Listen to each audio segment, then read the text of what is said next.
지금 당신의 마음은 어떤 상태인가요?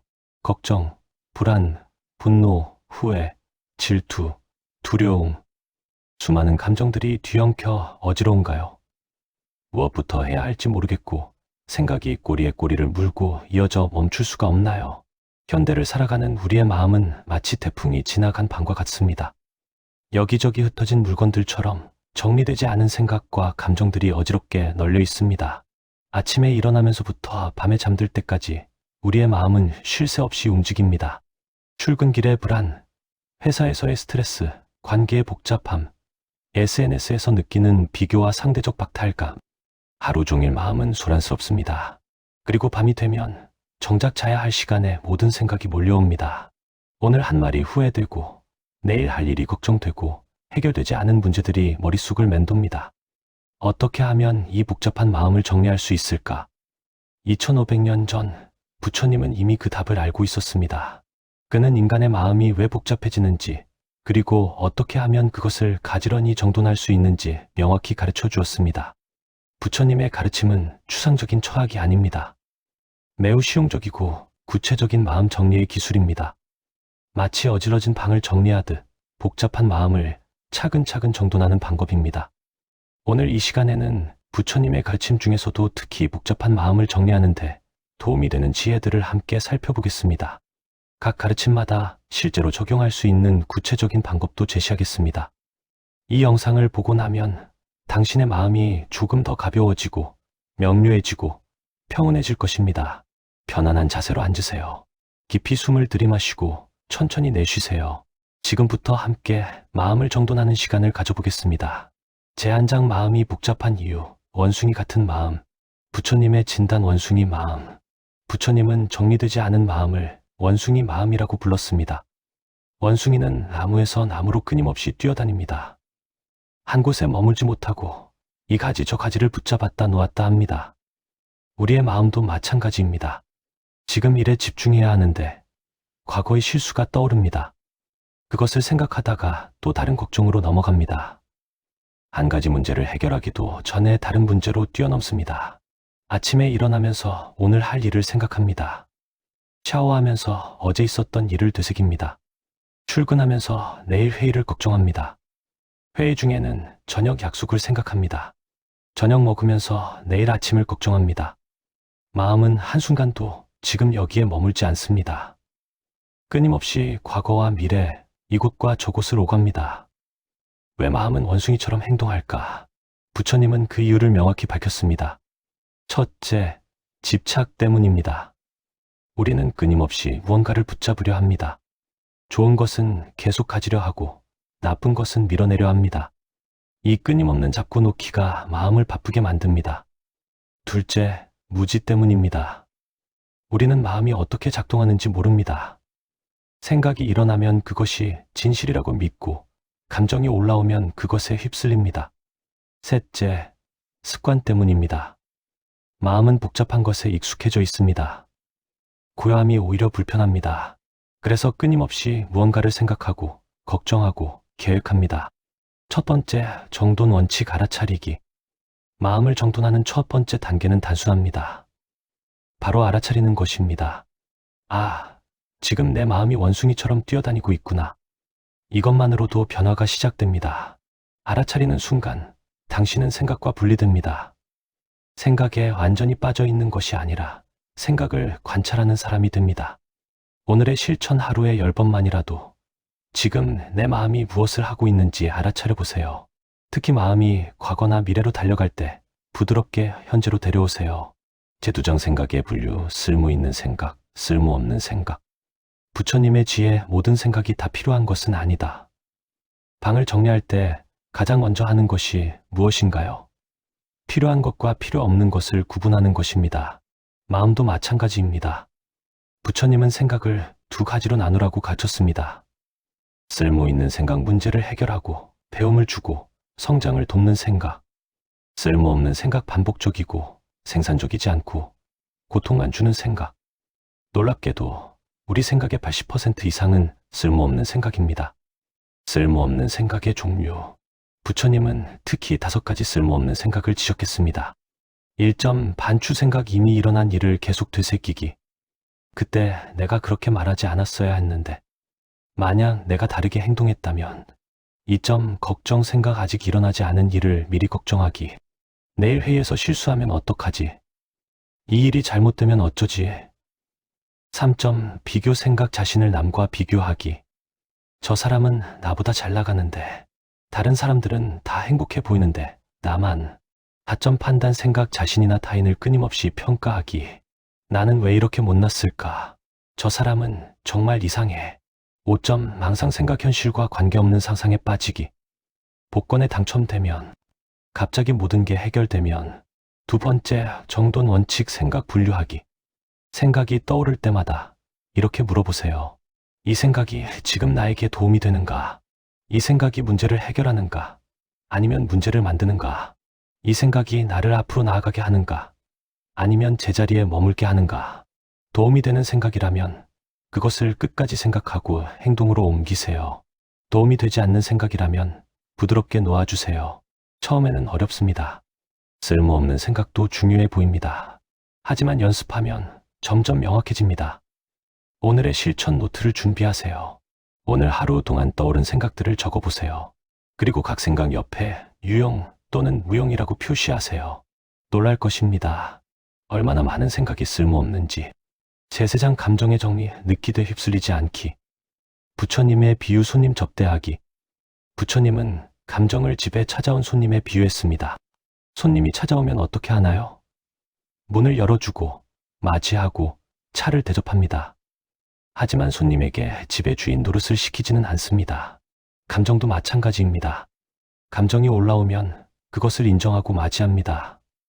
하지만 그 감정이 당신을 지배하게 두지 않습니다. 감정을 억압하지도 방치하지도 않기. 많은 사람들이 두 가지 극단으로 갑니다. 어떤 사람은 감정을 억압합니다. 화내면 안 돼. 슬퍼하면 안 돼. 두려워하면 안 돼. 하지만 억압된 감정은 사라지지 않습니다. 오히려 더 강해져서 언젠가 폭발합니다. 다른 사람은 감정에 완전히 휩쓸립니다. 화가 나면 소리를 지르고, 슬프면 하루 종일 울고, 불안하면 모든 것을 멈춥니다. 감정이 주인이 되어버립니다. 부처님은 중도를 가르칩니다. 3번째 정돈 원칙 감정 명명하기. 감정이 올라올 때 이렇게 해보세요. 1단계 감정 알아차리기. 지금 내 안에 어떤 감정이 있구나. 2단계 감정 명명하기. 이것은 분노구나. 이것은 슬픔이구나. 이것은 불안이구나. 3단계 감정 관찰하기. 이 분노가 몸 어디에서 느껴지나? 가슴, 목, 배. 이 감정의 강도는 얼마나 되나? 10점 만점에 몇 점? 이 감정이 어떻게 변하고 있나? 커지나? 작아지나? 4단계 감정 수용하기. 이 감정을 느끼는 것은 괜찮다. 나는 인간이고 인간은 감정을 느낀다. 이 감정도 구름처럼 지나갈 것이다. 놀라운 일이 일어납니다. 감정을 명명하고 관찰하는 순간 그 감정의 힘이 약해집니다. 왜일까요? 당신이 감정이 아니라 감정을 경험하는 사람이라는 것이 명확해지기 때문입니다. 오늘의 실천. 오늘 하루 강한 감정이 올라올 때마다 이 4단계를 실천해 보세요. 처음에는 어색하지만 연습하면 자연스러워집니다. 제내장 우선순위 정하기에 중요한 것과 급한 것. 부처님의 가르침. 먼저 큰 돌을 넣어라. 부처님 시대의 한 제자가 물었습니다.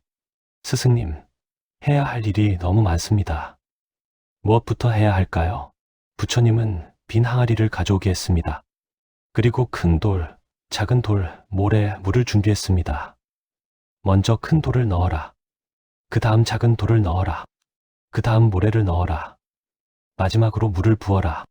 순서를 바꾸면 어떻게 될까요? 모래와 물을 먼저 넣으면 큰 돌이 들어갈 자리가 없습니다. 인생도 마찬가지입니다. 중요한 것을 먼저 해야 합니다. 급한 것에서 중요한 것. 우리의 마음이 복잡한 이유 중 하나는 급한 것과 중요한 것을 구분하지 못하기 때문입니다. 급한 것, 지금 당장 처리해야 할 것 같은 것.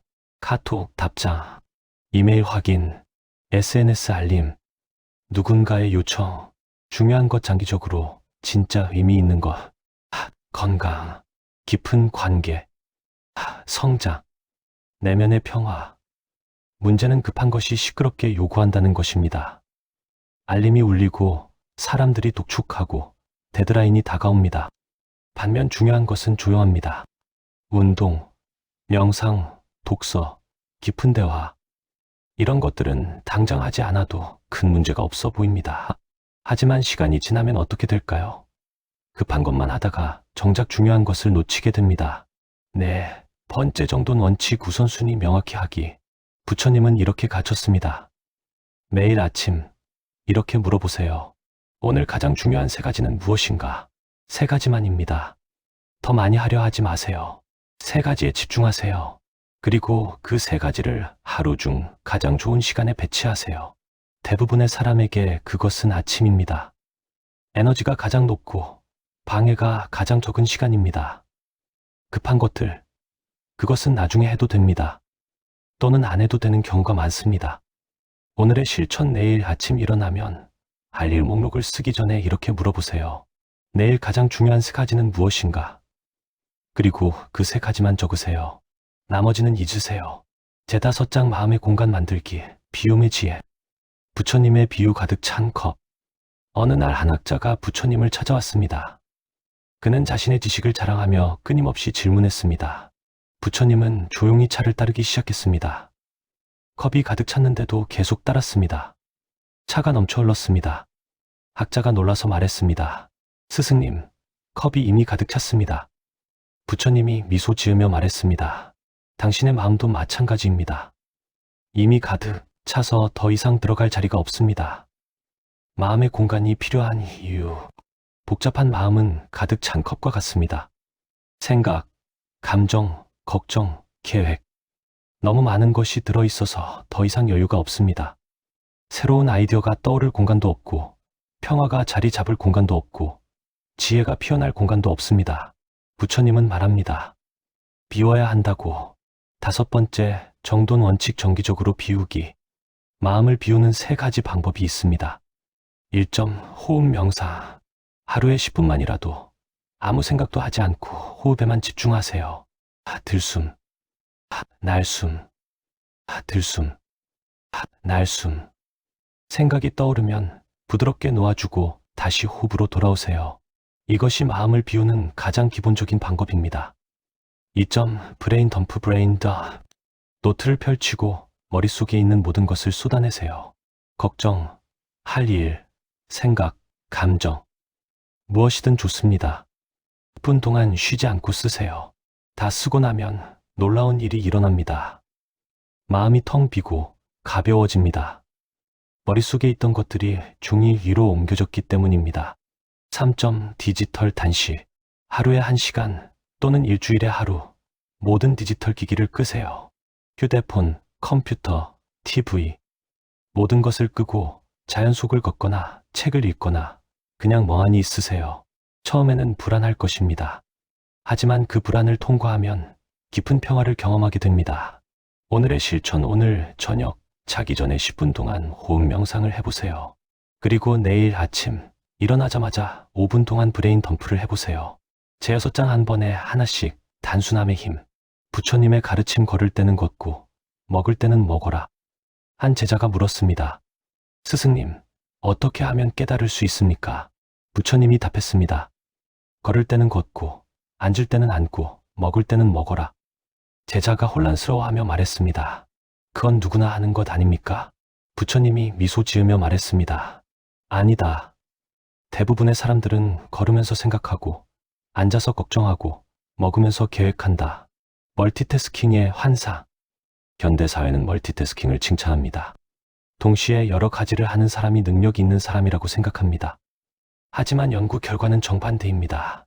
멀티태스킹을 하면 생산성이 40% 감소합니다. 실수가 50% 증가합니다. 스트레스가 급격히 올라갑니다. 깊은 집중이 불가능해집니다. 그리고 마음이 복잡해집니다. 왜냐하면 내가 끊임없이 주의를 전환해야 하기 때문입니다. 6번째, 정돈 원칙 한 번에 하나씩. 부처님은 단순함을 갖췄습니다. 한 번에 하나의 일만 하세요. 밥을 먹을 때는 휴대폰을 보지 마세요. 오직 먹는 것에만 집중하세요. 음식의 맛, 질감, 온도. 온전히 경험하세요. 일할 때는 일만 하세요. 이메일을 확인하거나 카톡을 보거나 다른 생각을 하지 마세요. 오직 그 일에만 몰입하세요. 대화할 때는 대화에만 집중하세요. 휴대폰을 만지작거리거나 다음에 할 말을 생각하지 마세요. 상대방의 말을 온전히 들으세요. 이렇게 하면 놀라운 일이 일어납니다. 일의 질이 올라갑니다. 시간이 절약됩니다. 마음이 고요해집니다. 삶이 풍요로워집니다. 오늘의 실천 내일 하루 모든 일을 할 때 한 번에 하나씩 원칙을 지켜보세요. 식사, 샤워, 출근, 일, 대화. 모든 순간에 온전히 그 일에만 집중하세요. 제7장 놓아주기, 통제할 수 없는 것 받아들이기. 부처님의 비유 2개의 화살. 부처님은 이런 비유를 들었습니다. 사람이 화살에 맞으면 고통스럽다. 그런데 대부분의 사람들은 거기서 멈추지 않고 스스로에게 두 번째 화살을 쏜다. 첫 번째 화살은 실제로 일어난 일입니다. 누군가 당신을 비난했거나 프로젝트가 실패했거나 사랑하는 사람이 떠났거나. 이것은 고통스럽지만 피할 수 없는 일입니다. 인생에는 이런 일들이 일어납니다. 문제는 두 번째 화살입니다. 왜 나한테만 이런 일이? 내가 뭘 잘못했을까? 이제 모든 게 끝이야. 이런 생각들이 두 번째 화살입니다. 첫 번째 화살은 통제할 수 없지만 두 번째 화살은 당신이 선택한 것입니다. 통제할 수 있는 것, 통제할 수 없는 것. 마음이 복잡한 큰 이유 중 하나는 통제할 수 없는 것을 통제하려 하기 때문입니다. 통제할 수 없는 것, 타인의 생각과 행동, 과거에 일어난 일, 날씨, 교통, 경제, 다른 사람이 나를 어떻게 평가하는지. 일의 결과 100%는 통제 불가. 통제할 수 있는 것, 내 생각과 태도, 내 행동과 선택, 내가 집중하는 것, 내가 보내는 시간, 내가 기울이는 노력, 에너지를 어디에 써야 할까요? 당연히 통제할 수 있는 것에 써야 합니다. 하지만 대부분의 사람들은 정반대로 합니다. 통제할 수 없는 것을 걱정하느라 에너지를 소진하고 정작 통제할 수 있는 것은 방치합니다. 7번째 정돈 원칙 수용하기. 부처님은 수용을 가르쳤습니다. 이것은 체념이 아닙니다. 지혜로운 인식입니다. 통제할 수 없는 일이 일어났을 때 이렇게 말하세요. 이미 일어난 일이다. 나는 이것을 바꿀 수 없다. 하지만 나는 이것에 어떻게 반응할지 선택할 수 있다. 그리고 에너지를 통제할 수 있는 것으로 돌리세요. 비가 오면 어떻게 하나요? 비를 멈추게 할 수는 없습니다. 하지만 우산을 쓸 수는 있습니다. 인생도 마찬가지입니다. 오늘의 실천, 지금 당신을 괴롭히는 문제를 하나 떠올려 보세요. 그리고 종이에 2칸을 그으세요. 왼쪽에는 통제할 수 없는 것, 오른쪽에는 통제할 수 있는 것을 적으세요. 그리고 오른쪽에만 집중하세요. 방을 정리하는 가장 좋은 방법은 무엇일까요? 한 번에 몰아서 대청소를 하는 것이 아닙니다. 매일 조금씩 정리하는 것입니다. 쓴 물건을 제자리에 놓고 버릴 것은 바로 버리고 정돈된 상태를 유지하는 것입니다. 마음도 마찬가지입니다. 오늘 이 영상을 보고 한번 마음을 정돈했다고 끝이 아닙니다. 매일 조금씩 꾸준히 정돈해야 합니다. 부처님이 가르쳐준 7가지 원칙을 기억하세요. 1점 알아차리기, 원숭이 같은 마음을 관찰하기. 2점 분류하기, 쓸모 있는 생각과 없는 생각 구분하기. 3점 명명하기, 감정을 인정하되 휩쓸리지 않기. 4점 우선순위 정하기, 중요한 것부터 하기. 5점 비우기, 정기적으로 마음의 공간 만들기. 6점 한 번에 하나씩 단순하게 집중하기. 7점 수용하기, 통제할 수 없는 건 놓아주기. 이 7가지를 매일 실천하세요. 완벽하지 않아도 괜찮습니다. 조금씩 꾸준히 하는 것이 중요합니다.